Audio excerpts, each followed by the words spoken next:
Hello everyone, কেমন আছেন সবাই? আজ নিয়ে আসলাম একটা নতুন ভিডিও, চিকেন মোমো। প্রথমে আমি চিকেনগুলো কিমা করে নিলাম।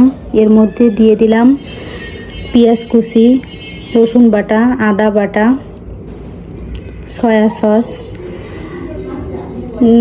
গোলমরিচের গুঁড়া, স্বাদ মতো লবণ আর ভিনেগার। এটাকে ভালো করে মেখে রেখে দিলাম। এরপর একটা পাত্রে আমি 2 কাপ ময়দা নিয়ে নিলাম। সামান্য লবণ দিয়ে এটাকে ভালো করে মিক্সড করে নিলাম। এর মধ্যে দিয়ে দেব হাফ কাপ কর্নফ্লাওয়ার। কর্নফ্লাওয়ারটা দিলে এটা স্বাদটা খুব ভালো আসবে, শক্ত হবে না। আপনি চাইলে এটা অ্যাভয়েডও করতে পারেন। একটা ডো তৈরি করে নিলাম। ডোটা তৈরি করার পর এরকম ছোট ছোট আকারে আমি শেপ দিয়ে নিলাম। নিয়ে এর মধ্যে দিয়ে দিলাম সেই কিমাটা দিয়ে আমি মোমোর শেপ দিলাম। আপনারা চাইলে যে কোনো শেপে এই মোমোটা তৈরি করতে পারেন। আমি এই 2টা শেপে এই মোমোগুলো তৈরি করেছি। এটা আপনার খুশি মতো আপনি তৈরি করতে পারবেন।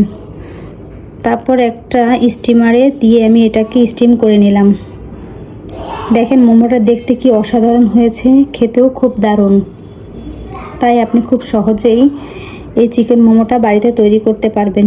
ভিডিওটা কেমন লেগেছে অবশ্যই কমেন্ট করে জানাবেন। দেখার জন্য ধন্যবাদ।